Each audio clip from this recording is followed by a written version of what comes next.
Hello friends, welcome to my channel ITI नौकरी। ठीक है, तो हमने इससे पहले पार्ट 4 तक हमने कंप्लीट कर लिए ट्रांसफार्मर के। एक पार्ट 5 है, होप सो आपने उससे पहले के सारे पार्ट देखे होंगे। जब भी आप इस पार्ट को देख रहे होंगे आपको समझ में भी आ रहा होगा। मैं आपको बताइए, आप सारे के सारे इंपॉर्टेंट पॉइंट में जो एग्जाम के लिहाज से होते हैं उनको मैं आपको डिस्कस कर रहा हूँ, जिससे कि आपको पहले का सब कुछ याद आ जाए। ठीक है, चलिए आप बात करते हैं समय ना खराब करते हुए एफिशिएंसी ऑफ ट्रांसफार्मर। ठीक है, एफिशिएंसी से भी क्वेश्चन आते हैं। अगर ट्रांसफार्मर के क्वेश्चन आ रहे हैं तो एफिशिएंसी से भी रिलेटेड कोई ना कोई एक क्वेश्चन आपका आता है। पहली बात तो आपको ये पता होनी चाहिए, इलेक्ट्रिकल मशीन्स के अंदर सबसे ज़्यादा अच्छी इफिशिएंसी होती है वो ट्रांसफार्मर की होती है। ठीक है, पहली बात तो आपको ये पता होना चाहिए, रटा होना चाहिए। ठीक है, और ट्रांसफार्मर की इफिशिएंसी सबसे अच्छी क्यों होती है? क्योंकि इसके अंदर कोई भी आपका रोटेटिंग पार्ट नहीं होता है। ठीक है, ये भी एक कारण है। तो अगर रोटेटिंग पार्ट नहीं होता है तो इसी ट्रांसफार्मर को आप क्या बोलते हो? तो है आप स्टैटिक मशीन बोलते हो। ट्रांसफार्मर बोल लो, transformer is a static machine. तो ये सारे पॉइंट आपको रटे होने चाहिए एग्जाम के लिहाज से। इसमें आपको समझने की जरूरत है नहीं है, ये आपको रटे होने चाहिए। कुछ क्वेश्चन आपको रटने से ही आपको पेपर को सॉल्व करना होगा, क्योंकि कुछ क्वेश्चन इतने फ्रिक्वेंट होते हैं जो अगर आपको रटे होंगे तो पेपर में आपका टाइम बचेगा उसको। ठीक है, अब आ जाइए फ्रीक्वेंसी इफिशिएंसी। इफिशिएंसी आपकी क्या होती है? Output power upon input power. आपके ने कितनी इनपुट पावर दी और कितनी आउटपुट निकली, इन्हीं का आपको फॉर्मूला आपको दिख रहा होगा। इसी को आप क्या कहते हो? इसी से आप निकालते हो ट्रांसफार्मर की इफिशिएंसी। अब दूसरा क्वेश्चन आईटीआई के हिसाब से सबसे मेन इंपोर्टेंट क्वेश्चन ये बनता है, ट्रांसफार्मर की मैक्सिमम इफिशिएंसी कब होगी? ऐसा एक कंडीशन बनती है, कब होगी? तो आपको इससे पहले वीडियो में मैंने आपको लॉसेस बताए थे। जब iron loss equal to copper loss दोनों बराबर हो जाएं, उस मोड पे ट्रांसफार्मर सबसे मैक्सिमम एफिशिएंसी आपको जनरेट करके देता है। तो आपको ये रटा होना चाहिए, iron loss equal to constant loss. ये अगर ऐसी कंडीशन हो जाएगी, इन दोनों के लॉस इक्वल हो जाएंगे, तो आपकी ये मान के चलिए ट्रांसफार्मर आपकी मैक्सिमम एफिशिएंसी दे रहा है। दूसरा नाम इसी का क्या है? Constant loss equal two variable loss. यहां से भी इस टाइप से भी पूछ सकता है, constant loss equal two variable loss. ठीक है, तो ये भी हो गया। और तीसरा आपको इन दोनों के फॉर्मूलों को एग्जामिनर दे सकता है, जो कि आपकी ये होता है पीआई इक्वल टू पीसी। ठीक है, ये आपका होता है पीआई इक्वल टू पीसी। ठीक है, ये आपका एक कॉपर लॉस हो गया, ये आपका कांस्टेंट लॉस हो गया, जो कि कोल लॉस बोलते हैं। ठीक है, ये आपको रटा होना चाहिए, रटा होना चाहिए। ठीक है, क्वेश्चन यहाँ से एक बात एक ही है तीनों, लेकिन ये आपको पता होना चाहिए। ठीक है, अब आ जाइए, अब आपका एक क्वेश्चन यहाँ से ये बनता है। ठीक है, एक्स यहाँ पर क्या है? Half load, full load. जैसे कि क्वेश्चन में देते हैं ना, हाफ लोड पे बताओ, फुल लोड पे बताओ, 1/4 लोड पे बताओ। तो ये एक्स क्या है? वही है। ठीक है, तो एक्स ये वही है। ठीक है, तो यहाँ पर माना कि हाफ लोड पे आपने पूछा है। ठीक है, कॉपर लॉस आपके इसको स्क्वायर करते हैं। ठीक है, इसका कॉपर लॉस आपको कुछ भी दे दिया तो आपको इसको सॉल्व करना होता है, सिंपली आपका निकल जाता है। ठीक है, दूसरा आपका आता है इसका ये फॉर्मूला भी होता है लोड बीए का। ठीक है, लोड बीए इक्वल टू क्या होता है? रेटेड वीए दे दो, और यहाँ पर कोल आपको यहाँ पर आपको iron loss upon full load, ये आपको दोनों के दोनों क्वेश्चन में आपको दे देते हैं, आयरन लॉस और फुल लोड कॉपर लॉस। ठीक है, फुल लोड कॉपर लॉस। ठीक है, फुल लोड कॉपर लॉस आपको दे देते हैं। तो इस फॉर्मूले के बेस पे भी आपके छोटे से एक न्यूमेरिकल आ जाता है,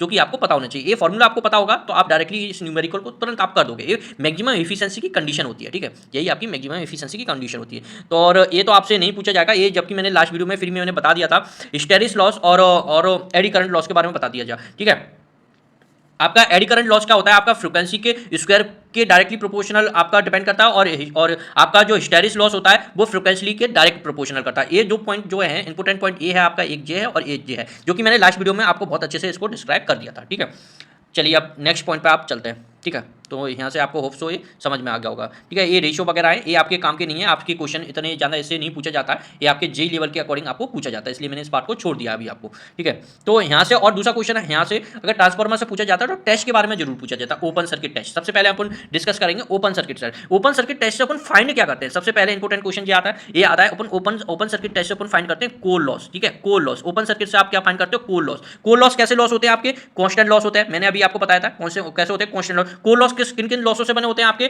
एडी करंट और हिस्टेरिस लॉसेस से बने होते हैं, ये आपको मैंने बताया था। तो ये आपको पता होना चाहिए, जैसे कि ये सारे के सारे पॉइंट जैसे मैंने आपने बता दिए ना, ये आपको रटे होने चाहिए, और यही सारे पॉइंट गोल घुमा के कैसे ना कैसे एग्जामिनर पूछने की कोशिश करता है। ठीक है, ओपन सर्किट टेस्ट अपन कोल लॉस फाइंड करने के लिए पूछते हैं। कोल लॉस डिपेंड ऑन वोल्टेज।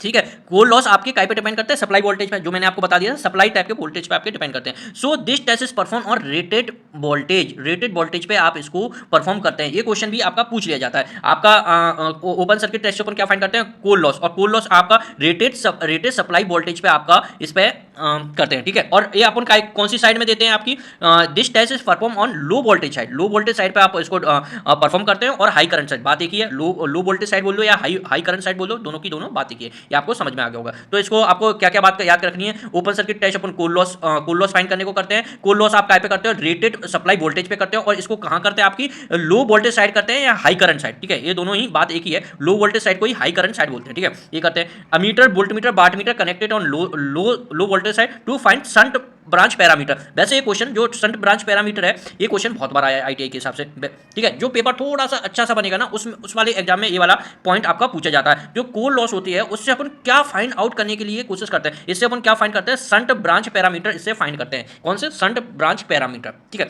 ये क्वेश्चन जब आएगा आपका जब पेपर का लेवल थोड़ा सा अच्छा होगा, वरना तो ज्यादातर ये आगे के जो 3 पॉइंट है यहीं से क्वेश्चन आपका बन जाएगा, ठीक है। अब चलिए बात करते हैं शॉर्ट सर्किट टेस्ट की। देखो शॉर्ट सर्किट टेस्ट क्या करते हैं अपन, क्यों फाइंड करने की कोशिश करते हैं, कॉपर लॉस, क्योंकि इससे आपने कोर लॉस किया है तो शॉर्ट सर्किट से अपन आपका कॉपर लॉस करते हैं। कॉपर लॉस आपको पता होना चाहिए ये कैसे होते हैं, वेरिएबल लॉस होते हैं। कॉपर लॉस आपके काय में होते हैं, हीट जनरेट की वजह से होती है, तो ये काय के अंदर होते हैं, बाइंडिंग के अंदर, ठीक है। ये बात तो आपको याद आ ही जानी चाहिए, ठीक है। शॉर्ट सर्किट टेस्ट से अपन क्या करते हैं, copper loss. Copper loss depend on current that's why this test is perform on rated current, ठीक है। आपको मैंने बता दिया था जो कॉपर लॉस होता है वो आपका लोड करंट पे डिपेंड करता है, that's why we perform on a rated current पे इसको परफॉर्म करते हैं। परफॉर्म कौन सी साइड करते हैं, ये शॉर्ट सर्किट टेस्ट को परफॉर्म करते हैं high voltage side. High voltage side को ही आप क्या बोलोगे, लो करंट साइड। देखो हाई वोल्टेज साइड को ही आप बोलोगे लो करंट साइड, ठीक है।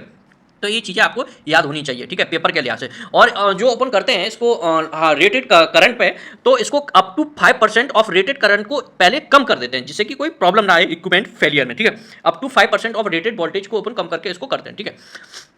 देखो ये मैंने आपको शॉर्ट ट्रिक बता दी है। जो ओपन सर्किट टेस्ट करते हैं वो एचवी साइड करते हैं, और जो शॉर्ट सर्किट टेस्ट करते हैं वो अपन एलवी साइड करते हैं। ये आपको याद होना चाहिए, ठीक है। आपको ये ट्रिक के हिसाब से आपका याद करना। ओपन सर्किट टेस्ट कौन सी साइड करते हैं अपन, HV side, high voltage side, ठीक है। और शॉर्ट सर्किट टेस्ट अपन कौन सी साइड करते हैं, लो voltage side. Low voltage side को ही आप क्या कहोगे, हाई करंट साइड, और हाई वोल्टेज साइड को आप क्या कहोगे, लो करंट साइड, ठीक है। ये तो आपको याद होगा ही होगा। और इसके अंदर क्या फाइंड करने की कोशिश करते हैं, to find the series branch parameter X I, that is ये आपसे क्वेश्चन जब आपसे बहुत पेपर बहुत अच्छा बनेगा जब भी आपसे पूछा जाएगा, लेकिन आपको याद जरूर होना चाहिए। अपन सीरीज के पैरामीटर को फाइंड करने के लिए अपन करते हैं शॉर्ट सर्किट टेस्ट। और इसमें आपको शंट का मतलब क्या है, यहाँ पर पैरेलल ब्रांच के पैरामीटर को अपन फाइंड करने को करते हैं अपन ओपन सर्किट टेस्ट, ठीक है। तो ये दोनों के दोनों यहाँ से क्वेश्चन बहुत हमेशा बनते आए हैं, अभी तक आपने देखा होगा टेस्ट से काफी क्वेश्चन बनते हुए आते हैं, ठीक है। तो ये आपको होप सो आपको याद हो गए होंगे, ठीक है। अब बात करते हैं आपका ideal current transformer. Ideal current transformer एक ऐसा ट्रांसफार्मर है जो कि ख्यालों का ट्रांसफार्मर है। ये सिर्फ इमेजिनरी कंडीशन में ही हो सकता है, प्रैक्टिकली ये पॉसिबल नहीं है, ठीक है। आइडियल ट्रांसफार्मर में आपके लॉस क्या होते हैं, कोर लॉस और कॉपर लॉस क्या होते हैं, जीरो। तो इसके अंदर कोर लॉस जीरो है तो यहाँ पर eddy current zero, हिस्टेरिस current zero, ऐसा हो सकता है, नहीं हो सकता, लेकिन ऊपर आइडियल ट्रांसफार्मर की कंडीशन में ऐसा होता है, ठीक है। Resistance of primary and secondary binding is zero. Primary और सेकेंडरी बाइंडिंग का ट्रांसफार्मर की बाइंडिंग का रेजिस्टेंस ही जीरो होता है, ऐसा पॉसिबल बिल्कुल भी नहीं है, लेकिन आइडियल ट्रांसफार्मर में ऐसा होता है, ठीक है। ये सिर्फ ख्यालों का ट्रांसफार्मर है, यहां से क्वेश्चन आ जाता है, ऐसी बात नहीं है क्वेश्चन नहीं आता, ठीक है। आइडियल ट्रांसफार्मर बोल के आपसे कोई भी कोर लॉस या कॉपर लॉस आपसे पूछ लेता है कितना क्या होता है, तो आपको जीरो बताना है। प्राइमरी और बाइंडिंग का रेजिस्टेंस क्या होता है, जीरो होता है, ठीक है। Leakage flux should be zero, leakage flux should be zero, लेकिन कुछ चीजें इसमें अच्छी होती है, मतलब कुछ जीरो हर चीज जीरो नहीं होती। Coefficient of coupling K is unity, मतलब कोएफिशिएंट ऑफ कपलिंग जो फ्लक्स का मतलब इस ब्रांच से इस बाइंडिंग से इस बाइंडिंग के अंदर जो फ्लक्स जाता है पूरा का पूरा जाता है, इसका मतलब ये कपलिंग ऑफ कोएफिशिएंट इज 1, ठीक है, ये होता है, ठीक है। Reluctance and primary binding is zero, ठीक है। Reluctance of core should be zero, और परमेबिलिटी शुड बी इन्फिनिटी।